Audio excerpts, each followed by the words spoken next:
bit for it. Back to business. Our next speaker gives the expression playing to win a new meaning.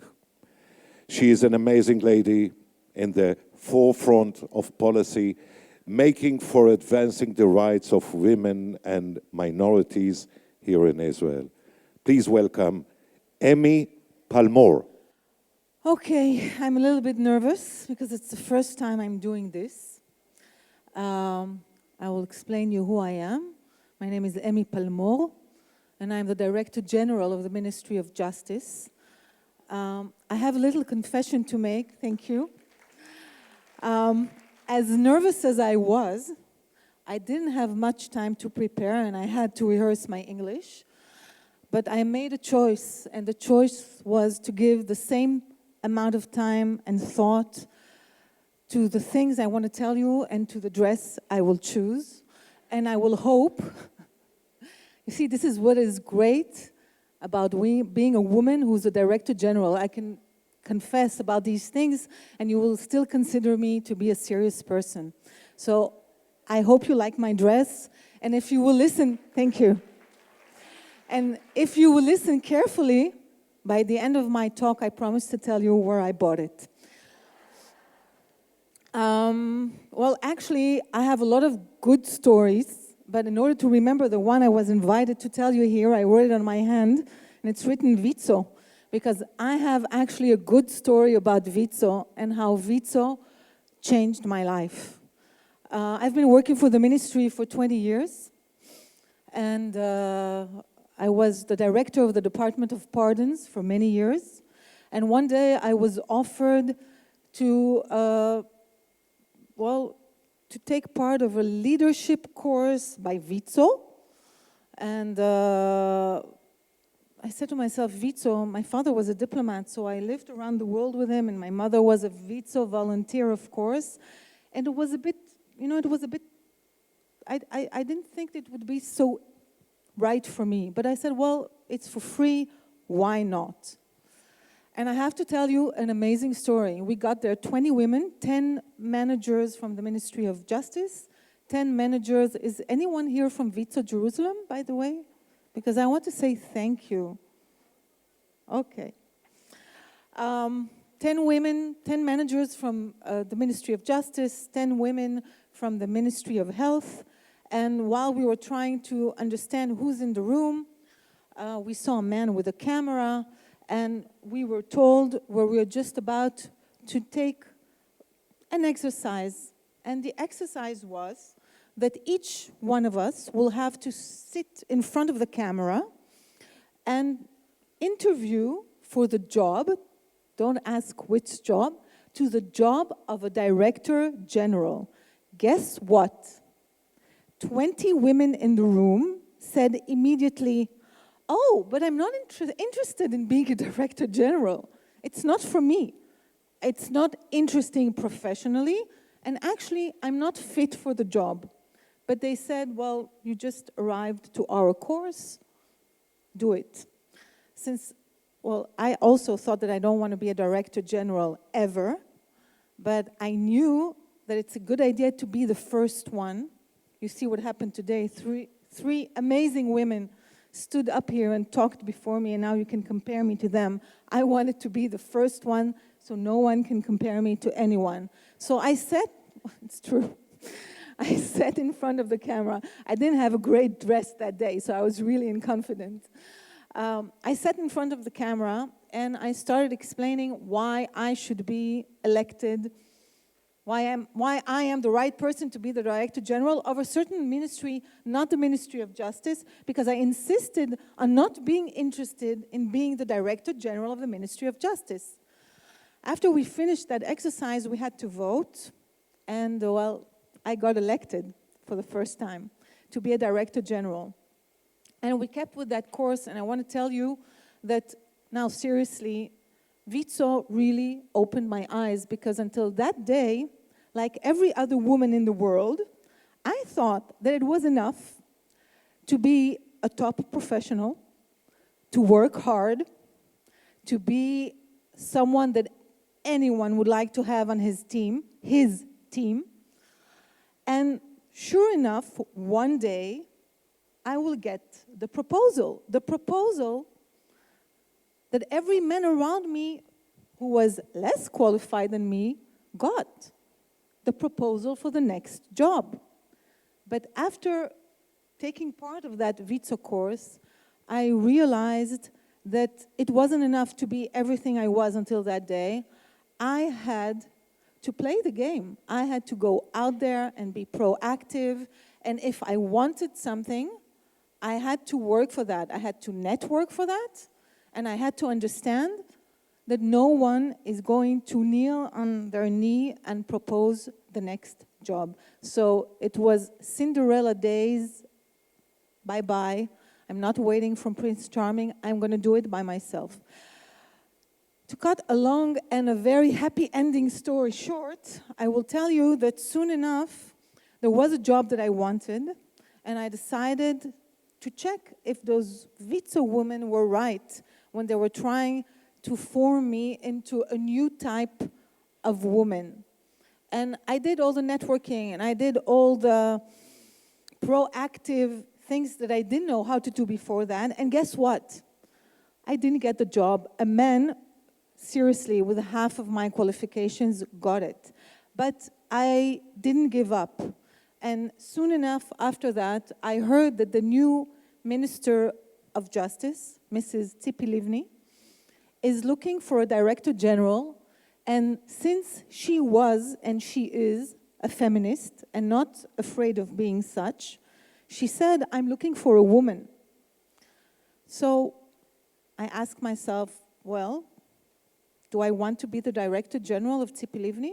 Do I want to be a Director General? And I said, yes. But how do I do that? And actually, I also read Sheryl Sandberg's book, Lean In. You see, we do get influenced. I don't like this kind of books, so I stopped after page 20. But by page 20, I read one sentence who was very meaningful. She said that when she worked at Google, she saw a sentence on the wall. I don't remember exactly the story, but the sentence said, what would you do if you weren't afraid? So I walked into Tzipi Livni's office. We used to meet once a week because of my job as a director of the Department of Pardons. And I told her, you know, I've been reading this book, and it says, what would you do if you weren't afraid? So she looked at me and she said, well, what do you want to say? And I said, well, if I wasn't afraid, I would tell you that I want to be your Director General. She said, this is interesting. And we had a conversation. Of course, I was very well prepared to that conversation. And she said, okay, let me think about it. But she loved it. And guess what? She kept interviewing many other women. And she kept doing that for 6 months. And I want to tell you that if it wasn't for Wizo, it wouldn't occur to me that I can work for 6 months to continue convincing her, networking around her, talking to people who knew me professionally, and really work for getting that dream job. And I want to tell you something. It is a dream job. And I want to tell you something else. I'm still working very hard. I'm still considered a top professional. I'm still considered someone who's great to be part of any team. But now I am the one who has the teams and who has to pick people for those teams. And this is really, let's say thank you for Wizo at least once this afternoon. Thank you, Wizo. Please clap your hands. What I've been doing with the influence I got is to try and open the door to other minorities. In the Ministry of Justice, I'm happy to tell you, we are 68% women, and we are almost 62% managers. Women are managers, which means that we are doing still as we should be doing, and we are the top ministry in everything that has to do with advancing women. So my concern now is with other minorities that are trying to pull their way into the job market. And I want to show you a short extract from a film that we did about our employees. By the way, I have 4,000 employees all over Israel. And I think it's my responsibility to think who would be those employees. So I want to share this movie. And let's wait just for a moment.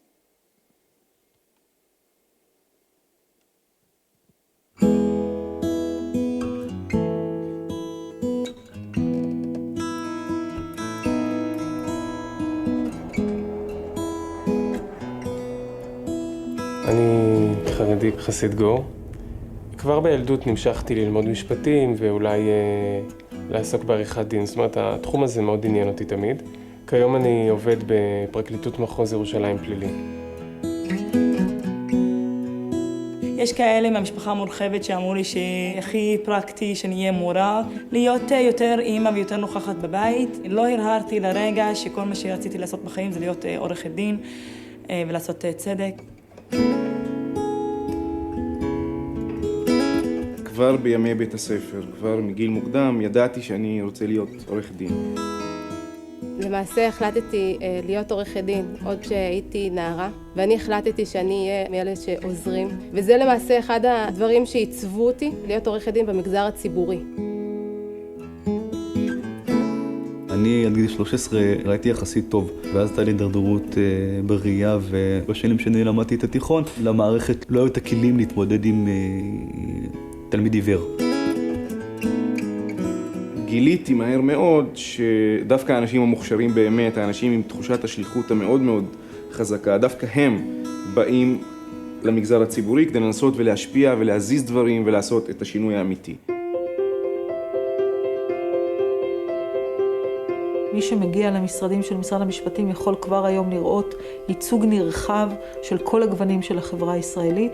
צריך שהייצוג הזה יהיה משמעותי יותר, ולכן אנחנו פועלים באופן אקטיבי, שנה אחרי שנה, כדי שהדבר הזה יקרה.